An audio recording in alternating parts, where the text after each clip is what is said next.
आपन को आप ही बिसरियो।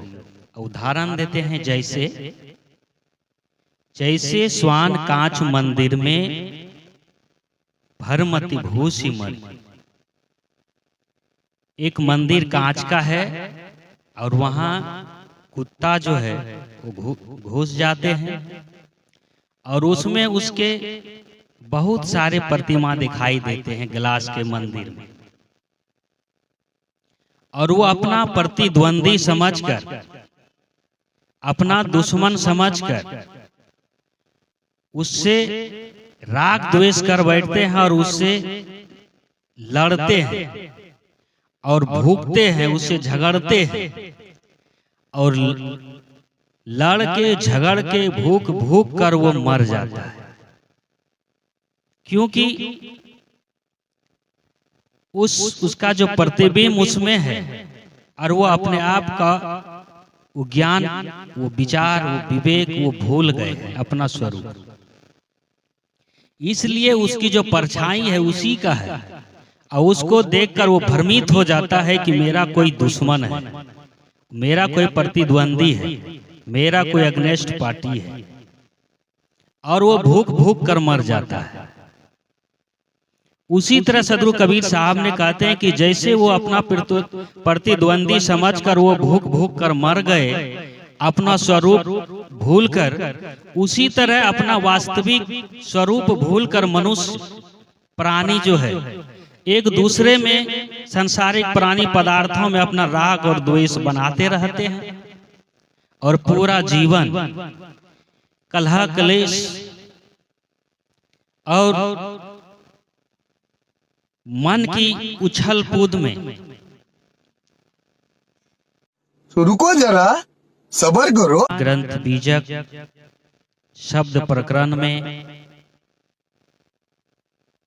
75वां शब्द है, वहां जो सूत्र दिए हैं संत सम्राट सदगुरु कबीर साहेब ने, वो है स्वरूप ज्ञान की भूल, अपने आप का ज्ञान नहीं होना। तो वहां कहे हैं कि आपन को आप ही बिसरियो।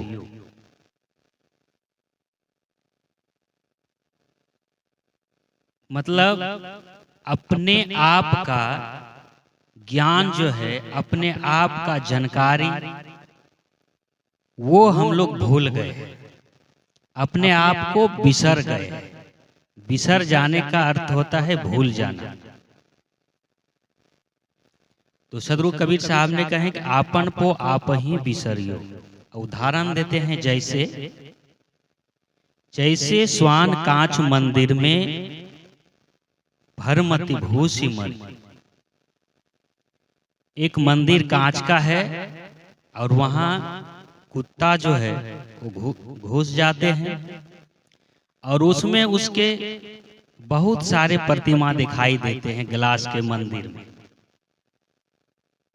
और वो अपना प्रतिद्वंदी समझकर, अपना दुश्मन समझकर उससे राग द्वेष कर बैठते हैं और उससे लड़ते हैं और भूखते हैं, उससे झगड़ते हैं और लड़ के झगड़ के भूख भूख कर वो मर जाता है, क्योंकि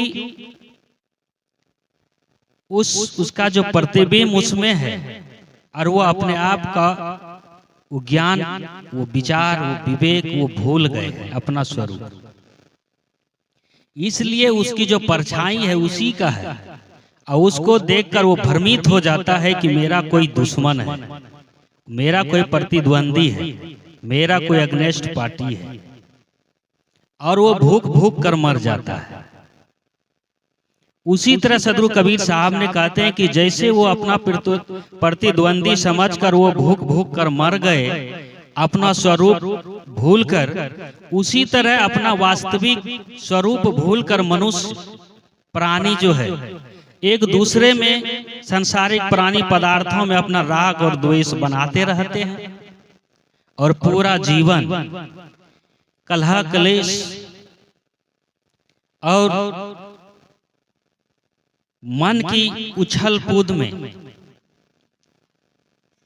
बिता देते हैं, एक दूसरे से राग द्वेष करते रहते हैं, अज्ञानतावश, अपना स्वरूप के भूलवश, और जीवन भर अशांति में, पीड़ा में, कलह कलेश में, वैमनस्य में, ईर्ष्या डाह में जीवन खो देते हैं और हाथ मलकर लास्ट में चल देते हैं।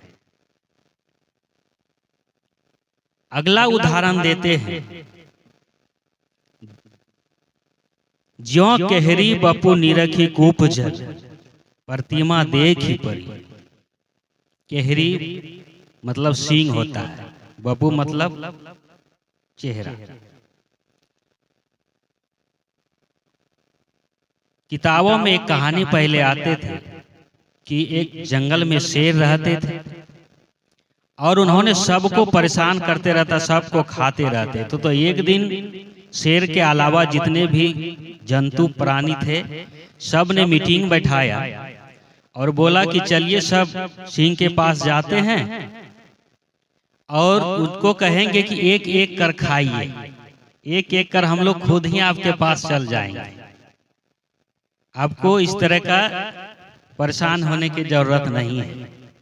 तो सब मिल के उस शेर के पास गए, बोले महाराज हम लोग जो है बारी बारी से आपका भोजन बन के आएंगे, आप आहार करिएगा, खा लीजिएगा। बोला ठीक है, और हमको परेशान नहीं होना पड़ेगा, भाग दौड़ आपके पीछे नहीं करना पड़ेगा, जब भोजन सामने ही आ जाएगा तो क्या टेंशन। बोला ठीक है। तो इसी तरह जाते थे, उसका रोज कोई ना कोई आहार बनकर और वो खा लेते थे। एक दिन खरगोश बहुत चतुर प्राणी होता है, उन्होंने कहा कि आज हम जो है ना शेर को मारकर ही आएंगे। तो गांव में कहावत है कि बड़बड़ गया बैजू आया, मतलब बड़ा बड़ा तो सब आहार बन के खत्म हो गया और ये छोटा आप गए हैं बड़ा बनने के लिए, जाइए आपको तो चटनी बना के खा ले। तो फिर वो खरगोश गए और थोड़ा लेट करके गए।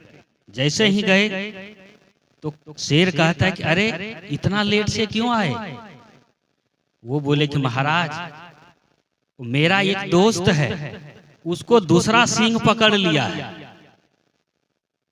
और हमको भी पकड़ रहा था, किसी तरह भागते भागते आए, उसी में लेट हो गया हम। और वो बोल रहा है कि इस जंगल का राजा हम हैं और वो मेरे दोस्त को पकड़ रखा है और कहता है कि आपको भी, आप पर भी आफत है, वो आपको भी मारना चाहता है।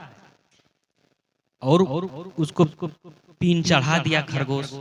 बोले अरे मेरे अच्छे थे दूसरा कौन राजा है, चलो तो देखते हैं।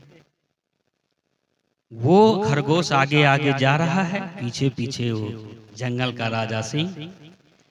और खरगोश ने क्या किया, ये कुआं है, कुआं में पानी में किसी का भी परछाई पड़ता है। तो खरगोश ने कहा कि देखिए महाराज वही है, उसी ने मेरे दोस्त को भी पकड़ रखा है और आपको भी चैलेंज किया, आपको भी मारेगा, बताइए इसीलिए लेट हो गए। तो बोला कहाँ है दिखाओ।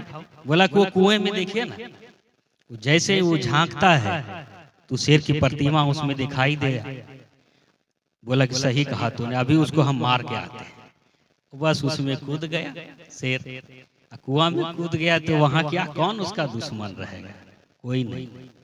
ये अपना स्वरूप के भूल का ही कारण है और वो भी उसमें जान दे के मर गए। बाकी जितने जानवर बचे खुचे थे सब ने ताली बजा दिए खरगोश के नाम से, बोले कि आज से शांति हो। तो ये है अपने स्वरूप के भूल के कारण दुख, अपना आप का ज्ञान नहीं होना, भान नहीं होना। और तीसरे नंबर में उदाहरण देते हैं, ज्यों गज फटिक शिला पर 10 नान आनन अरियु। हाथी जो है गज फटिक शिला होता है, ये उसमें प्रतिमा दिखाई देता है उसी तरह हाथी जो है वो शिला में अपना प्रतिमा देख कर आसक्त होकर, कामासक्त होकर जो है वहां जाता है, और वो भी वहां भी अपना प्रतिद्वंदी और अपना उसको समझकर, दुश्मन समझकर उससे लड़ते हैं, अपना दांत पूरा से वार करते हैं, दांत भी उसका टूट जाता है, उसका भी बहुत बुरा हाल होता है। तो उसका भी वही कारण, उसी तरह जो है मनुष्य भी, संसार के प्राणी भी जो है अपने आप का स्वरूप का ज्ञान नहीं होने के कारण वो दूसरे में जो है राग द्वेष बना लेता है, जिसके वो राग द्वेष में फंसकर अपना जीवन को भी अशांतिमय बिता देते हैं। और लास्ट में उदाहरण देते हैं चौथा नंबर में, मरकट मुट्ठी स्वाद न बिहुरे, घर घर रटत फिरी। बंदर जो है वो स्वाद के चलते, एक सुराई होता है बंदर को पकड़ने के लिए, बहुत पतला, उसमें हाथ जाने के लिए रास्ता रहता है सुराई में, घड़े में, और वो स्वाद के चक्कर में वो ऐसे हाथ मोड़ के तो डाल देते हैं, और जब उधर अनाज को वो पकड़ते हैं खाने की चीज को, तो उसका मुट्ठी बांधा जाता है, और ये मुट्ठी बांधाने के बाद ये फैल जाता है, जैसे ऐसे घुसाएगा उसमें पतला में, तो और जैसे मुट्ठी बांधता है अनाज लेके तो वो खुलता नहीं है वो, और मुट्ठी फैल जाता है तो वो उसमें अटक जाता है, और वो छोड़ता नहीं, वो ना उसको छोड़ता है, तब तक में पकड़ने वाला उसको मदारी पकड़ लेता है, और उसका परिणाम क्या होता है कि वो घर घर गांव गांव जो है दांत चिहार के, दांत निकाल के नाचते रहता है, परतंत्र हो जाता है और अपना जीवन गंवा देता है, और दुख में। तो सदगुरु कबीर साहब कहते हैं, इशारा देते हैं कि उसी तरह वो बंदर के समान जो है, जिनका रसा स्वादन, जिसका स्वाद की शक्ति जो है में पढ़कर जो है प्राणी पदार्थों में, परिवार में कलह क्लेश खाने के चक्कर में जितने परिवार भी जुड़ते हैं, तो सबसे ज्यादा जो है वहाँ खाने पीने का ही ज्यादा जो है झगड़ा लड़ाई होता है घर में। तो ये जी का स्वाद है, इसमें पढ़कर जो है इसमें भी मनुष्य अशांति मोल ले लेते हैं, राग द्वेष पैदा कर लेते हैं, और अपने परिवार में सुख शांति से वो दूर हो जाते हैं। और लास्ट में उदाहरण देते हैं, कहें कबीर ललनी की सुवना तो हे कवन पकड़ी। सुगा जो होता है उसको जो पकड़ने का रहता है, लाल मिर्च या उसके कुछ खाने का सामान, एक डंठल जैसा रहता है, लाठी जैसा, उस पे टांग देता है, और ऐसा सिस्टम रहता है कि जब वो सुगा उसको खाने के लिए तोता जाता है तो तैसे ही वो घूम जाता है, तो वो अपना पैर से उसको पकड़े रहता है, वो छोड़ता नहीं है, और उसको लगता है कि हमको कोई दूसरा पकड़ लिया है। वो भी स्वाद के चक्कर में जो है उसको नहीं छोड़ता है, और तब तक में जो है तोता पकड़ने वाला आकर उसको पकड़ लेता है। इसी तरह कबीर साहब ने कहता है कि आपको कौन पकड़ा है, आपके व्यवहार, आपके संस्कार, आपके बुद्धि और विचार, इसी से आप राग द्वेष को पकड़े हुए हो। अज्ञानता के चलते, अपने आप का ज्ञान नहीं होने के चलते जो है सांसारिक प्राणी पदार्थों में मन आपका चिपका हुआ है, और उस चिपकाहट के चलते आपके मन में जो अशांति रहता है, और सही ज्ञान होने के बाद अशांति खत्म हो जाता है।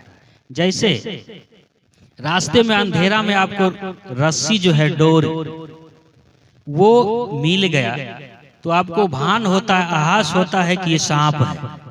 वही कोई लाइट लेकर, टॉर्च लेकर आप उसको देखते हैं, देखते ही उसके बारे में आपको ज्ञान होता है, तो सब भरम दूर हो जाता है, दिल में सुकून होता है, सब डर भाग जाता है।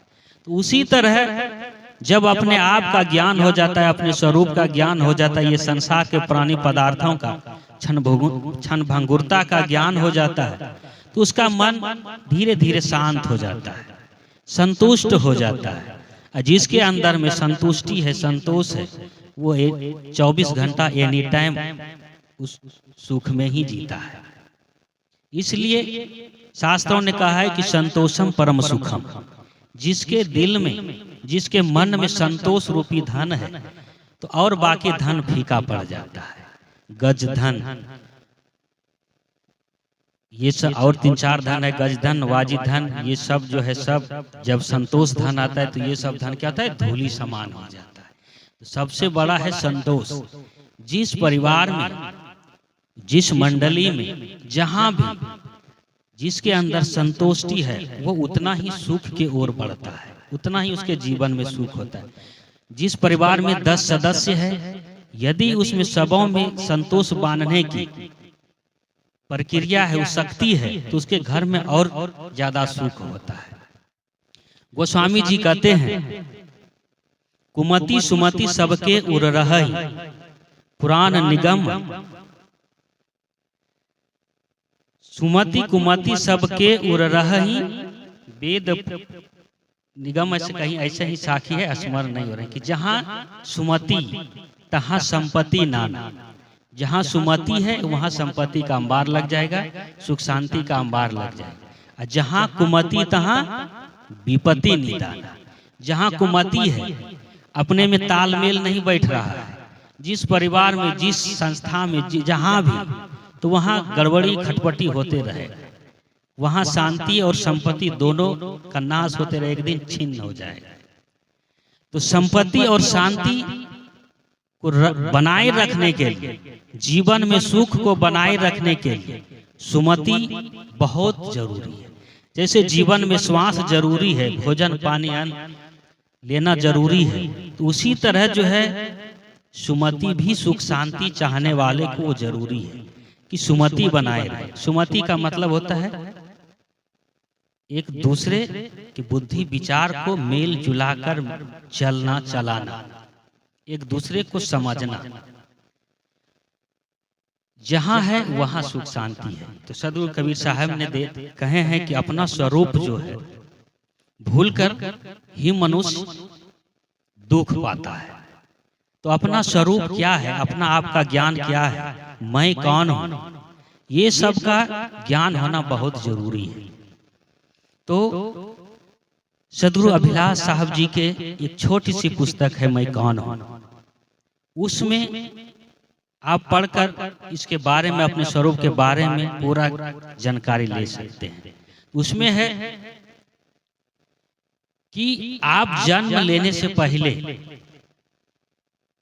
थे कि नहीं थे तो आए कहां से, आए हैं तो फिर जाएंगे कहां। आपका जो नाम है ये तो शरीर का नाम है, जन्म के 6 दिन बाद ये नाम पड़ा है आपको, जो भी नाम है ये शरीर का सांकेतिक नाम है जिससे आपको नाम लेके बुलाता है।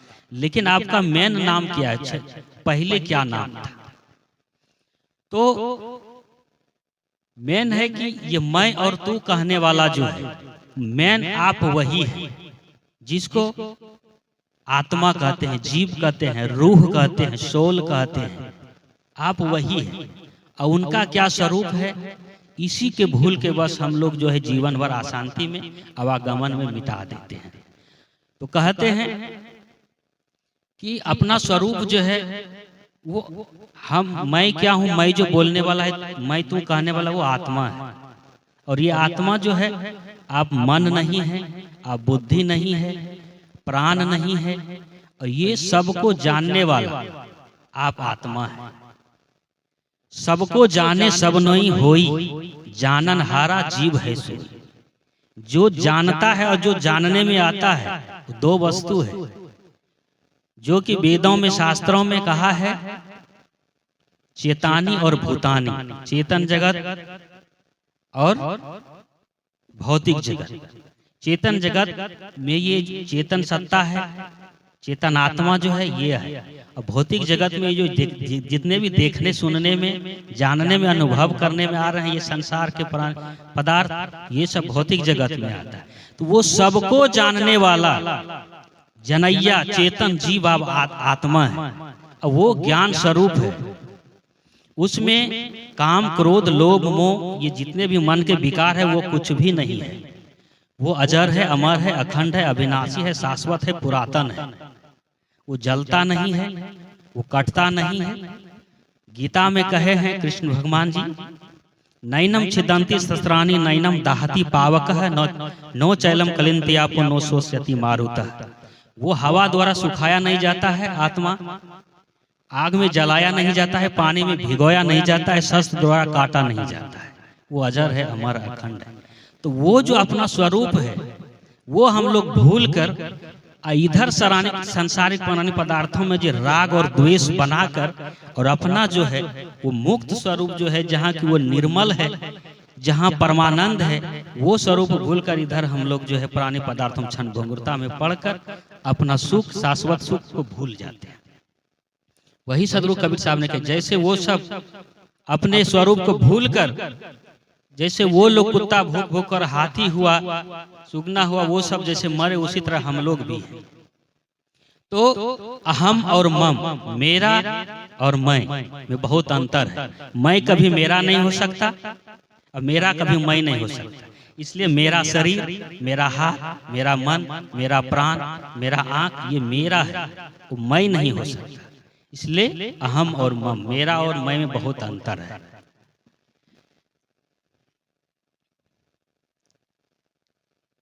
अब ज्यादा नहीं कहकर गुरु